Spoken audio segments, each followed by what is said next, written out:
পেয়েছি তিনার আমরা ছোট্ট বাক্যে শুকরিয়া আদায় করি এবং তার প্রতি দরুদ পাঠ করি। আল্লাহুম্মা সাল্লি আলাইহি আল্লাহুম্মা বারিক আলাই।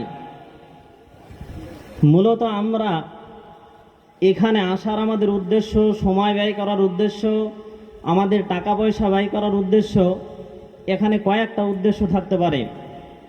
তোর মধ্যে মেন উদ্দেশ্য যেটাকে আমরা কেন্দ্র করি, তার মধ্যে দুস্থ অসহায় ব্যক্তিদেরকে সহযোগিতা করার মাধ্যমে।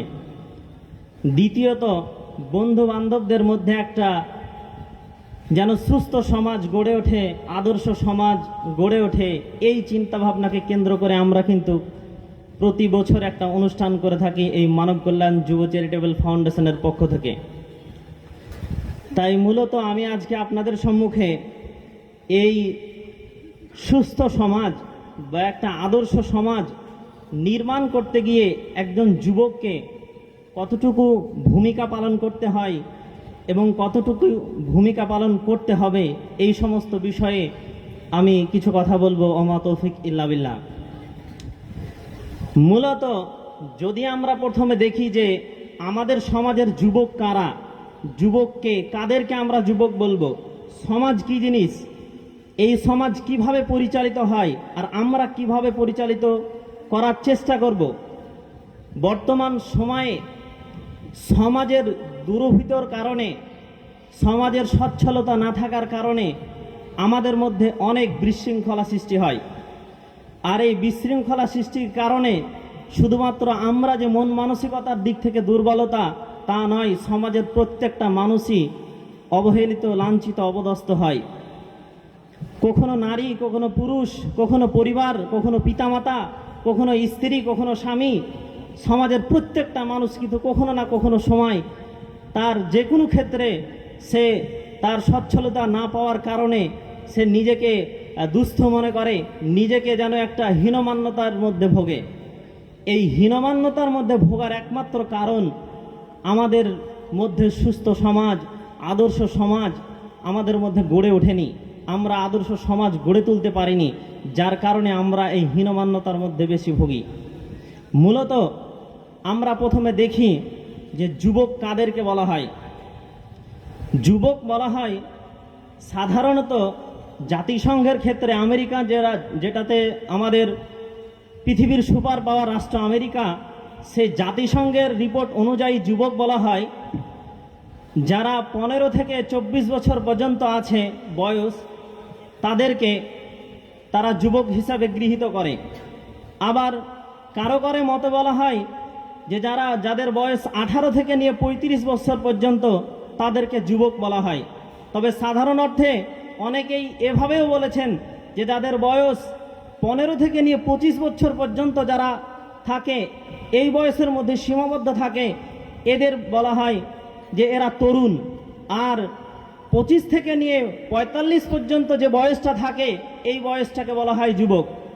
তবে সাধারণত যুবকের ক্ষেত্রে যেই বয়সটা আসে সেটা হচ্ছে যে তরুণ এবং বার্ধক্যের মধ্যে যে একটা বয়স আমাদের পেরিয়ে যায়, ছোট অবস্থা, বাল্য অবস্থা এবং বৃদ্ধ অবস্থার মধ্যে যেই সময়টা আমাদের পেরিয়ে যায়, সেটাই হচ্ছে যুবক। এই যুবক সম্পর্কে আল্লাহ সুবহানাহু ওয়া তাআলা সবচেয়ে বেশি গুরুত্বপূর্ণ আলোচনা করেছেন এবং যুবকদের ব্যাপারে সবচেয়ে বেশি নবী সাল্লাল্লাহু আলাইহি ওয়াসাল্লাম সমাজের ক্ষেত্রে উদ্বুদ্ধ করেছেন। যুবক সমাজের যদি হিতাকাঙ্ক্ষী মনে করেন তাহলে যুবক, সমাজকে যদি সচ্ছল অবস্থায় নিয়ে যেতে পারে তাহলে যুবক। বৃদ্ধ মানুষের দ্বারা সম্ভব নয়, কারণ তারা তাদের শরীরের জন্য যতটুকু অসুস্থ, মন মানসিকতার দিক থেকে তারা আরও বেশি অসুস্থ। কিন্তু আমরা অসুস্থ হলেও আমরা অতটুকু অসুস্থ নয়। তাই আল্লাহ সুবহানাহু ওয়া তাআলা এই যুবকদের সম্পর্কে বলেছেন, সূরা রুমের 54 নম্বর আয়াতের মধ্যে উল্লেখ করেছেন, আল্লাহুল্লাযী খালাকাকুম মিন যুফিন সুম্মা জাআলা বা'দা যুফিন কুওয়াতান সুম্মা জাআলা মিন বা'দি কুওয়াতিন যুফান ওয়া শাইবাতান ইয়াখলুকু মা ইয়াশাউ ওয়া হুয়াল আলিমুল কাদির। তিনি তোমাদেরকে সৃষ্টি করেন দুর্বল অবস্থায়, আবার তিনি তোমাদেরকে দুর্বলের পর আবার তিনি তোমাদেরকে শক্তি দেন, আবার তিনি শক্তির পর আবার তোমাদেরকে দুর্বলতা দান করেন। এইখানে এই আয়াতের মধ্যে আল্লাহ সুবহানাহু ওয়া তাআলা বলেছেন যে আমি মানুষকে দুর্বল করে সৃষ্টি করেছি, তারপর আমি তাদেরকে শক্তি দিয়েছি। কারণ আমরা যখন জন্ম হয় তখন আমরা শিশু অবস্থায় থাকি, এখন যে আমরা বয়সটার মধ্যে আছি সেটা হচ্ছে যুবক এবং তরুণ। তারপরে যে আমরা সময়টা আসবে সেটা হচ্ছে আমাদের বার্ধক্য জীবন, বৃদ্ধ জীবন। এই বৃদ্ধ জীবনে গিয়ে আমরা কোনোদিন আমাদের সমাজে সচ্ছলতা আনতে পারবো না, সমাজকে আমরা উচ্ছৃঙ্খল বা আমরা উঁচু স্তরে পৌঁছাতে পারবো না। তাই আল্লাহ সুবহানাহু ওয়া তাআলা এই আয়াতের মধ্যে যুব সমাজকে যে শক্তি দিয়েছেন এই শক্তি সম্পর্কে তিনি উল্লেখ করেছেন। তারপরে নবী সাল্লাল্লাহু আলাইহি ওয়াসাল্লাম একটি হাদিস বর্ণনা করেছেন, ইবনে আব্বাস রাদিয়াল্লাহু আনহু হতে বর্ণিত, নবী সাল্লাল্লাহু আলাইহি ওয়াসাল্লাম বলেছেন যে ইগতানিম খামসান ক্বাবলা খামসিন, সাবাবাকা ক্বাবলা হারামিকা, ওয়া সিহহাতিকা ক্বাবলা সুকুমকা, ওয়া গিনাকা ক্বাবলা ফাকরিকা, ওয়া ফারাগাকা ক্বাবলা শুগলিকা, ওয়া হায়াতিকা ক্বাবলা মাউতিকা। এই হাদিসের মধ্যে রাসূলুল্লাহ সাল্লাল্লাহু আলাইহি ওয়াসাল্লাম বলেছেন যে পাঁচটি বস্তুর আগে তোমরা গুরুত্ব দেবে, পাঁচটি বস্তুর আগে তোমরা গুরুত্ব দিবে। তার মধ্যে 1 নম্বর, বার্ধক্যর আগে তোমরা যৌবনকে গুরুত্ব দিবে, অর্থাৎ এই যে তরুণ বয়স, এই যে যুবক বয়স, এই যুবক বয়সকে তোমরা গুরুত্ব দিবে। কারণ বার্ধক্যে আমরা যদি বৃদ্ধ হয়ে যাই, আমাদের দ্বারা সমাজ সচ্ছলতা, আমাদের দ্বারা সমাজের উন্নতি করা কখনোই সম্ভব হবে না। তাই রাসূল সাল্লাল্লাহু আলাইহি ওয়াসাল্লাম বলেছেন এই যে তরুণ সময়, এই তরুণ সময়টাকে আমাদেরকে গুরুত্ব দিতে। তারপরে তিনি বলেছেন অসুস্থতার আগে সুস্থতাকে তোমরা গুরুত্ব দাও, কেননা যদি আমাদের অসুস্থতা চলে আসে তাহলে আমরা সুস্থ অবস্থায় যে কাজকর্ম পারবো সেটা আমরা কখনোই পারবো না। তারপরে তিনি বলেছেন দারিদ্রতার আগে সচ্ছলতাকে, যেটা আমরা এখন চোখে চোখে দেখতে পাচ্ছি যে আমরা যদি দারিদ্রতা অবস্থায় পৌঁছে যাই তাহলে আপনার বাড়িতেও এই মানব কল্যাণ যুব চ্যারিটেবল ফাউন্ডেশনের পক্ষ থেকে হয়তো কিছু আবেদন পূরণ করার জন্য আপনার বাড়িতে হাজির হয়ে যাবে, যেটা আল্লাহ রাসূল সাল্লাল্লাহু আলাইহি ওয়াসাল্লাম বলেছেন দাতার হাতের থেকে গৃহেতার হাতের থেকে দাতার হাত অধিক উত্তম। কেননা আপনি আজকে মানব কল্যাণ যুব চ্যারিটেবল ফাউন্ডেশনের পক্ষ থেকে যেই টাকা দিয়ে আপনি সহযোগিতা করেন, আল্লাহ সুবহানাহু ওয়া তাআলা এবং রাসূল সাল্লাল্লাহু আলাইহি ওয়াসাল্লাম এটাকে উন্নত বলেছেন, যারা গ্রহণ করে তাদের থেকে উন্নত।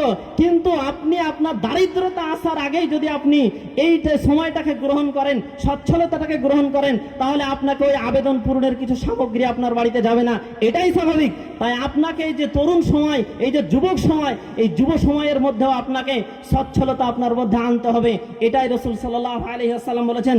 তারপরে তিনি বলেছেন ব্যস্ততার আগে অবসরকে, তারপরে তিনি বলেছেন ব্যস্ততার আগে অবসরকে, অর্থাৎ আমাদের যে সময় নষ্ট করি এই সময়টার মূল্য দিতে তিনি বলেছেন। তারপরে তিনি বলেছেন মৃত্যুর আগে তোমরা জীবনকে প্রাধান্য দাও, কেননা যদি আমাদের মৃত্যু চলে আসে আমরা কখনোই জীবনকে প্রাধান্য দিতে পারবো না। কিন্তু জীবনকে আমরা কিভাবে প্রাধান্য দিব?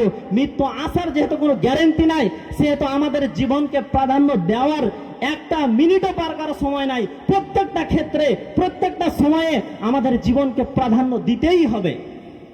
তাই আমরা যুবক এবং তরুণ আমরা আমাদের সমাজকে সচ্ছলতার উন্নত শিখরে পৌঁছানোর চেষ্টা করব।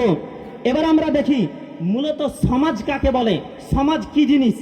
এখানে সমাজ বলতে একটি বৃহত্তর মানুষের দল বোঝায়, সমাজ বলতে একটি মানুষের গোষ্ঠীকে বোঝায়, সমাজ বলতে কিছু সাংস্কৃতিককে বোঝায়, সমাজ বলতে কিছু পরিকাঠামোকে বোঝায়। যেমন আমাদের এই যেটা গরিপুর সমাজের যে মানুষের সঙ্গে মিলন সংঘ আছে সেটা হয়তো হুকার হাট বা দস্তুর হাট এদের সঙ্গে মিলবে না। তাদের সঙ্গে চলাফেরার বা বিবাহ শাদীর জন্য যে নিয়ম কানুন রয়েছে তাদের সঙ্গে আমাদের সমাজের মিলতে নাও পারে। আবার আমার বাড়ি যেমন বহরমপুর, সেখানকার সাথে আপনাদের এটা মিলতে নাও পারে। আবার সাগরদিঘির মানুষের যে কি শৃঙ্খলা আছে সেটার সাথে আমাদের নাও মিলতে পারে।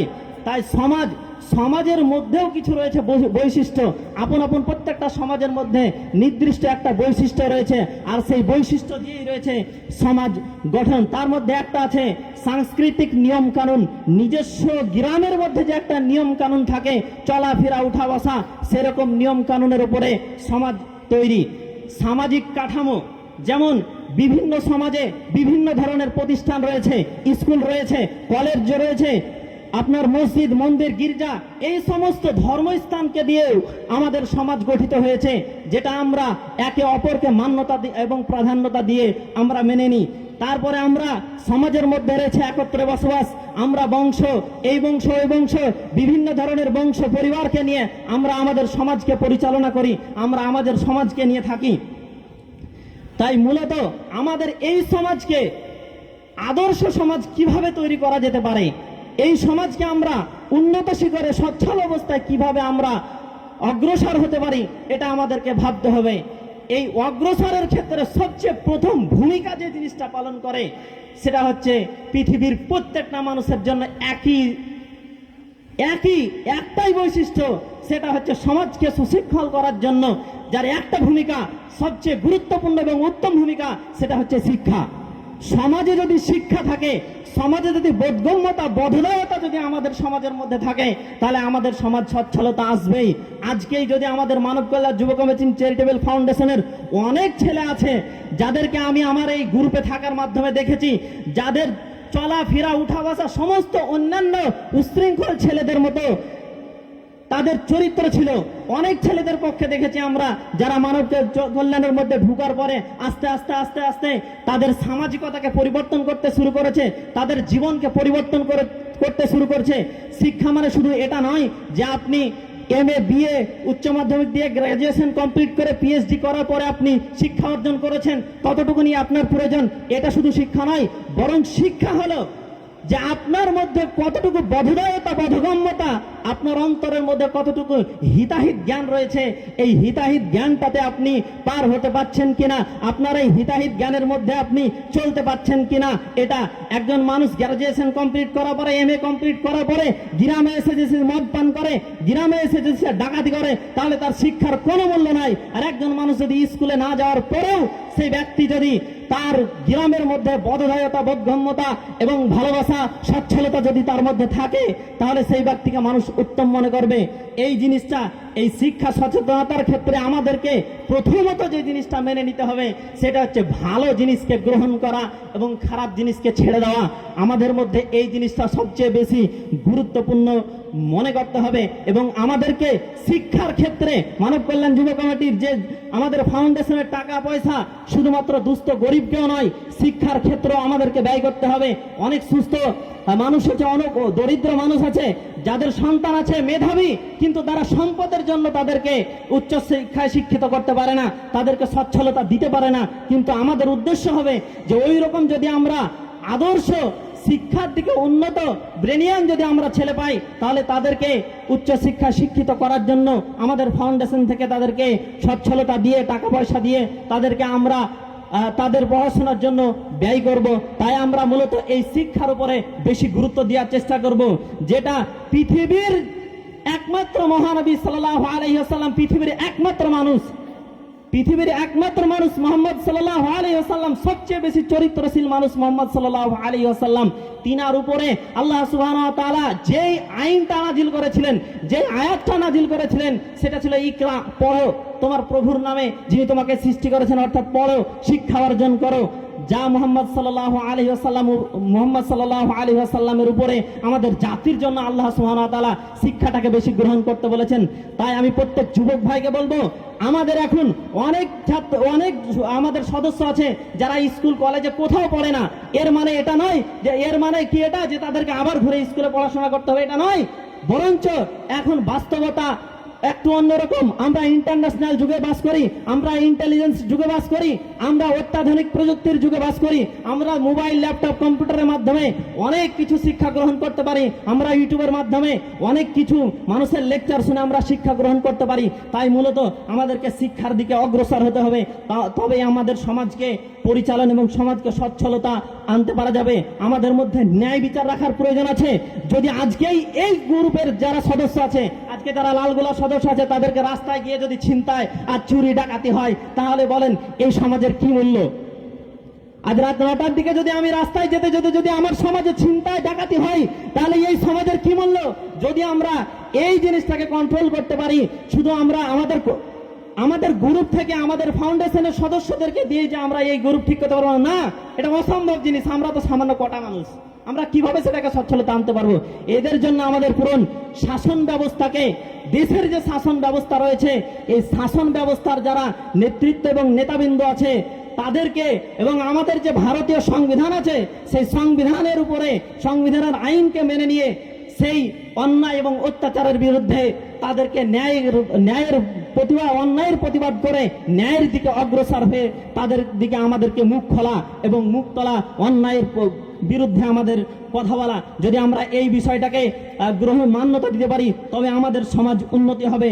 এই মর্মে রাসূলুল্লাহ সাল্লাল্লাহু আলাইহি ওয়াসাল্লাম নবী সাল্লাল্লাহু আলাইহি ওয়াসাল্লামকে বলেছেন যে সামাজিক মূল্যবোধ তৈরি করা, সমাজের মধ্যে মানুষের চরিত্র তৈরি করা, যেটা নবী সাল্লাল্লাহু আলাইহি ওয়াসাল্লাম আল্লাহ সুবহানাহু ওয়া তাআলা কোরআনের সূরা কলমের মধ্যে বলেছেন ৪ নম্বর আয়াতে যে ওয়াইন্নাকা লাআলা খুলুকিন আযীম, আপনি সবচেয়ে উত্তম চরিত্রের অধিকারী। মুহাম্মদ সাল্লাল্লাহু আলাইহি ওয়াসাল্লামকে বলেছেন পৃথিবীর মধ্যে সবচেয়ে আদর্শবান মানুষ ছিল, ন্যায়পরায়ণতা ছিল মুহাম্মদ সাল্লাল্লাহু আলাইহি ওয়াসাল্লাম।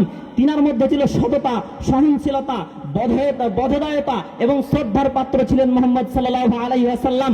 আমরা জিনার উম্মত, শুধু আমরা নয়, আমরা হয়তো কোরআন হাদিস থেকে বলছি যে মুহাম্মদ সাল্লাল্লাহু আলাইহি ওয়াসাল্লাম ছিলেন ভালো উত্তম মানুষ। আমি আপনাকে বলি, মাইকেল এইচ হার্ট একটি বই লিখেছেন দ্য 100, বইটার নাম হচ্ছে দ্য 100, লেখক হচ্ছে মাইকেল এইচ হার্ট। তিনি 100 মনীষীর কথা লিখেছেন বইটাতে।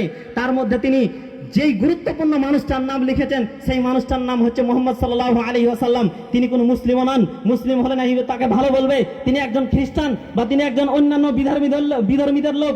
তিনি এই মুহাম্মদ সাল্লাল্লাহু আলাইহি ওয়াসাল্লামের ব্যাপারে সবচেয়ে প্রথম যে মনীষী হিসাবে গ্রহণ করেছেন মুহাম্মদ সাল্লাল্লাহু আলাইহি ওয়াসাল্লাম। তাই মুহাম্মদ সাল্লাল্লাহু আলাইহি ওয়াসাল্লাম ছিলেন পৃথিবীর সবচেয়ে উত্তম মানুষ, আমরা তার উত্তরসূরি। তাই আমাদেরকে ন্যায়পরায়ণতা, বধদায়তা, বোধগম্যতা, হিতাহিত জ্ঞান সমাজের মধ্যে আমাদেরকে পরিচালনা করতে হবে। কিভাবে আমরা করব এটা আমাদের বোঝা সবচেয়ে আমাদের জরুরি। আমরা যে বধদায়তা দিব সেটা কিভাবে দিব সেটা নবী সাল্লাল্লাহু আল্লাহ সুবহানাহু ওয়া তাআলা বলেছেন যে উত্তম কথার মাধ্যমে মানুষকে তোমরা কথা বলো, উত্তম কথার মাধ্যমে, সদ উপদেশের মাধ্যমে। আল্লাহ সুবহানাহু ওয়া তাআলা সূরা আল ইমরান 110 নম্বর আয়াতের মধ্যে বলেছেন কুনতুম খায়রা উম্মাতিন উখরিজাত লিন-নাস তা'মুরুনা বিল মা'রুফ ওয়া তানহাউনা আনিল মুনকার ওয়া তু'মিনুনা বিল্লাহ ওয়া লাউ আমানা আহলুল কিতাব লাকানা খায়রাল লাহুম মিনকুমুল মুমিনুন ওয়া লা আকসারুহুম ফাসিকুন। কুনতুম খায়রা উম্মাতিন উখরিজাত লিন-নাস, তোমরাই এমন এক উত্তম দল যাদের উত্থান ঘটানো হয়েছে মানুষের কল্যাণের জন্য। তোমরা মানুষকে ভালো কাজের আদেশ করো এবং তোমরা খারাপ কাজ হতে মানুষকে নিষেধ করো। আমাদের কাজ যে মূল কাজটা ছিল সেটা হচ্ছে যে দুস্থ অসহায় ব্যক্তিদেরকে সাহায্য করার পাশাপাশি আমাদের একে অপরের মাঝে সহনশীলতা এবং বধদায়তা এবং ভালো কথা বলার। আমরা প্রথমত চেষ্টা করব যে মানুষকে উত্তম কথার মাধ্যম দিয়ে এই সহনশীলতা তৈরি করা। তারপরে রাসূলুল্লাহ সাল্লাল্লাহু আলাইহি ওয়াসাল্লাম এই মর্মে, সময় সংক্ষিপ্ত, আমি সংক্ষিপ্ত আকারে বলছি, একটা হাদিস বর্ণনা করে আমি শেষ করছি। আন হুযায়ফা রাদিয়াল্লাহু আনহু হতে বর্ণিত, তিনি বলছেন যে ওয়াল্লাযী নাফসি বিয়াদিহি লা তা'মুরুনা বিল মা'রুফ ওয়া তানহাউনা আনিল মুনকার ওয়া লা ইউশিকান্নাল্লাহ। এই হাদিসটার মধ্যে রাসূলুল্লাহ সাল্লাল্লাহু আলাইহি ওয়াসাল্লাম বলছেন যে সেই সত্তার কসম যার হাতে আমার আত্মা রয়েছে, যার হাতে আমার প্রাণ রয়েছে, অবশ্যই তোমরা মানুষকে ভালো কাজের আদেশ করবে এবং খারাপ কাজ হতে তোমরা মানুষকে দূরভীত রাখবে। যদি তোমরা এই কাজটা না করো অচিরেই তোমাদেরকে আল্লাহ সুবহানাহু ওয়া তাআলা শাস্তি প্রেরণ করবেন। তখন তোমরা তার নিকটে প্রার্থনা করবে, কিন্তু তোমাদেরকে সেই প্রার্থনা গ্রহণ করা হবে না। আজকে এই হাদিসটা দেখেন, মনে হচ্ছে যেন 2025 সালে এসে মুহাম্মদ সাল্লাল্লাহু আলাইহি ওয়াসাল্লাম দেখে দেখে লিখে গেছেন। এই কথাটার বাস্তবতা আপনাকে তুলে ধরি একটু করে, যে সৎ কাজের আদেশ এবং অসৎ কাজের বাধা প্রদান করা সমাজের জন্য কতটা মূল্যায়ন। আজকে দেখেন, এই জিনিসটা না থাকার কারণে সারা পৃথিবীর মাটিতে মুসলমান জাতির জন্য আজকে নির্মম ভাবে এক হত্যালীলা চলছে। কোন দেশে চলছে, তার মধ্যে নির্যাতন কোন দেশের মধ্যে চলছে যে দেশে বাস করা যাবে না, কোন দেশের মধ্যে চলছে তাদেরকে ধূলিসাৎ করে দিতে হবে। আবার আমাদের মধ্যে শুরু হয়েছে, বা আমরা অন্তরের দিক থেকে কতটুকু আমরা হীনমন্যতার মধ্যে ভুগি, অন্তরের মধ্যে আমরা কতটুকু ভয় পাই তাদের এই কথাতে। অবশ্যই ভয় পাওয়ারই কথা, এটা স্বাভাবিক বিষয়, কিন্তু আপনি মূল বিষয়টা দেখেন। মুহাম্মদ সাল্লাল্লাহু আলাইহি ওয়াসাল্লাম আজ থেকে 1400 বছর পূর্বে বলে গেছেন তোমরা মানুষকে ভালো কাজের আদেশ করবে এবং খারাপ কাজের বাধা প্রদান করবে, নচেত আল্লাহ সুবহানাহু ওয়া তাআলার পক্ষ থেকে তোমাদের উপরে আমি আযাব নাজিল করব, যে আযাব দিয়ে তোমাদেরকে আমি শাস্তি দেব। এরপরে আল্লাহ সুবহানাহু ওয়া তাআলা, আমি ছোট্ট আর 1 মিনিটের মধ্যে কয়েকটা কথা বলছি যে যুবকদের ভূমিকা কেমন ছিল। মুহাম্মদ সাল্লাল্লাহু আলাইহি ওয়াসাল্লামের দিকে একটু লক্ষ্য করে বলি, নবী সাল্লাল্লাহু আলাইহি ওয়াসাল্লামের দিকে একটু লক্ষ্য করেন। দেখেন, আমাদেরকে জাতির বিবেক জাগানোর জন্য যেই নবী আমাদের কাজ করেছিলেন তিনি ছিলেন ইব্রাহিম আলাইহিস সালাম। সময় সংক্ষিপ্ত, আমি সংক্ষিপ্ত আকারে বলছি। ইব্রাহিম আলাইহিস সালাম, ইব্রাহিম আলাইহিস সালাম দেখেন একটা জাতির মধ্যে তিনি ছিলেন একজন যুবক। তিনি মূর্তি পূজক এবং অগ্নি পূজকের বিরুদ্ধে কথা বলেছিলেন। তিনাকে বলেছিলেন এই যে যুবক, এই যুবক আমাদের এই সমস্ত কর্মের উপরে তিনি আমাদের বাধা প্রদান করে। তিনি বলেছিলেন যে না, তোমাদের মধ্যে যে এই যে তোমাদের মধ্যে যে বড় তোমাদের ভূত আছে, তোমাদের বড় যে ভগবান আছে, তোমাদের বড় যে মানুষটা আছে তাকে তোমরা জিজ্ঞাসা করো। তিনি ডাইরেক্ট কি মূল যারা ছিল তাদের বিরুদ্ধে তিনি কথা বলেছিলেন নির্ভীকভাবে। তাই সেই যুগেও ছিল নির্ভীকভাবে সত্যের উপরে সুদূর প্রসারী। আমরা হবে সত্যের উপরে সুদূর প্রসারী কথা বলতে, আমরা নির্ভীক বাক্যে আমরা মানুষের সঙ্গে সদুপদেশ দিব। তারপরে আর একটা ছোট্ট দৃষ্টান্ত দিই, সৎ পথে থাকলে কতটুকু যুবকদের প্রতি আল্লাহ সুবহানাহু ওয়া তাআলা সন্তুষ্ট হন। এই মর্মে সূরা কাহাফের মধ্যে একটা ঘটনা আছে, আয়াতটা বলছি না, শুধুমাত্র ঘটনাটা তুলে ধরছি। আসহাবে কাহাফ সম্পর্কে আপনারা কখনো কখনো হয়তো মসজিদের খুতবাতে শুনে রেখেছেন যে আসহাবে কাহাফ শুধুমাত্র 7 জন বা 9 জন বা 11 জন যুবক ছিল। সেই সময়তে ছিল যে রাজা, সেই রাজা ছিল সবচেয়ে বেশি নিকৃষ্টতম রাজা, যারা মানুষকে আল্লাহ সুবহানাহু ওয়া তাআলাকে যারা মেনে চলতো তাদেরকে দেখতে পারত না, তাদেরকে সর্বদা নিকৃষ্ট শাস্তি উপরে তাদেরকে নিপীড়িত নির্যাতন চলতো। এই মর্মে এই 7 জন 9 জন বা 11 জন এই যুবক তারা আল্লাহ সুবহানাহু ওয়া তাআলাকে মেনে চলতো। একটা সময় তারা তাদেরকে হত্যা করার জন্য প্ল্যান করলো, তাদেরকে সেখানে বন্দী করার জন্য চেষ্টা করলো। তারা আল্লাহর ভয়ে তারা সেই জায়গাটাকে ছেড়ে দিয়ে অন্য একটা জায়গাতে আল্লাহ সুবহানাহু ওয়া তাআলা তাদেরকে বাসস্থান দিলেন এবং সেখানে তাদের কোরআনের মধ্যে এসেছে সেখানে তাদের প্রায় 300 বছর মতো সময় তাদের ঘুমন্ত অবস্থায় তাদের কেটে গেল। দেখেন আল্লাহ সুবহানাহু ওয়া তাআলার সাহায্য কিভাবে আসে। একজন রাজা একজন প্রজার উপরে এতটা নির্যাতন করে তাকে দেশ ছেড়ে পালাতে হয়, কিন্তু আল্লাহ সুবহানাহু ওয়া তাআলার প্রতি তাদের ভয় থাকার কারণে আল্লাহ সুবহানাহু ওয়া তাআলা তাদের কোন গুহার মধ্যে এবং কোথায় গিয়ে তাদেরকে আশ্রয় দান করেছেন। তাই আমাদের উচিত হবে শুধু মানব কল্যাণ যুব কমিটির পক্ষ থেকে আমাদের শুধুমাত্র দুস্থ মানুষকে দান করা নয়, আমাদের নির্ভীকভাবে কথা বলা এবং সৎ উপদেশ দেওয়া, সত্যের পথে সুদের প্রসারী হওয়া আমাদের জন্য একান্ত জরুরি। এই সমস্ত কাজ গালানে আমাদেরকে একত্রিত হতেই হবে। আমাদেরকে প্রত্যেকটা জায়গাতে, বিশেষ করে আমাদের প্রত্যেকটা গ্রামকে, অন্য কোনো জায়গা নয়, প্রথমত পরিবারকে, তারপরে আমাদের গ্রামকে সৎ উপদেশ দেওয়ার চেষ্টা করতে হবে। কেননা আজই যদি মনে করেন যে আমি পারবো না, এটা ভুল সিদ্ধান্ত। আপনি যান, আজকে যে মানুষটাকে আপনি আবেদন পূরণ করে তাকে দিয়ে আসছেন, 5 জন ব্যক্তি 10 জন ব্যক্তি গিয়ে আপনি আপনার বুথে যে মানুষটা আছে, যে প্রধানটা আছে, মেম্বারটা আছে, তাকে গিয়ে বলুন যে এই অভাবগ্রস্ত মানুষ, অন্যায় অত্যাচার মানুষ, আপনাকে এর বিরুদ্ধে কথা বলতে হবে। অন্যায় হচ্ছে আপনাকে দেখতে হবে। সমাজের দায়িত্ব শুধুমাত্র এই সাধারণ যুবকদের নয়, সমাজের দায়িত্ব একমাত্র যে মানুষগুলা সরকারিভাবে যেটা গ্রহণ এবং মান্যতা, সেটা হচ্ছে সমাজের যারা নেতা মন্ত্রী, সমাজে যারা দায়িত্ব পালন করে, সমাজের যাদেরকে আমরা দায়িত্ব দিয়েছি তাদের কাছেও আমাদের প্রশ্ন তোলা এই অন্যায়ের বিপক্ষে এবং অভাবগ্রস্ত গরিব মানুষদের পক্ষে এবং তাদের হয়ে আমাদেরকে তোলা। তাই অতএব আমি বলছি, আমাদের সমাজে যে সমস্ত যুবকগুলা এক জায়গাতে আছে, সেই সমস্ত যুবকগুলা একত্রিত হয়ে তাদের কাছে আমাদের আবেদন করা, তাদের সঙ্গে কথা বলা, অভাবগ্রস্ত মানুষদেরকে কথা বলা, এই সমস্ত বিষয়ে আমাদেরকে সচেতন হওয়া। তাই আমি আল্লাহ সুবহানাহু ওয়া তাআলার কাছে দোয়া প্রার্থী যে হে আল্লাহ সুবহানাহু ওয়া তাআলা, তুমি আমাদের এই যে সংগঠন, এই যে গ্রুপ, এই গ্রুপকে তুমি আমাদেরকে এগিয়ে নিয়ে চলো। আমাদের মনের মধ্যে যেন নির্ভীক এবং ভয় না থাকে। আমরা যেন পৃথিবীতে প্রত্যেকটা মানুষকে মানুষের সহযোগিতার পাশাপাশি মানুষকে সদ উপদেশ, নির্ভীকভাবে মানুষের সাথে কথা, অন্যায়ের বিরুদ্ধে কথাবার্তা বলতে পারি। আল্লাহ তুমি আমাদেরকে তৌফিক দান করো। আমিন। ওয়া আখির দাওয়ানা আনিল হামদুলিল্লাহি রাব্বিল আলামিন। আসসালামু আলাইকুম ওয়া রাহমাতুল্লাহ। ওয়ালাইকুম সালাম।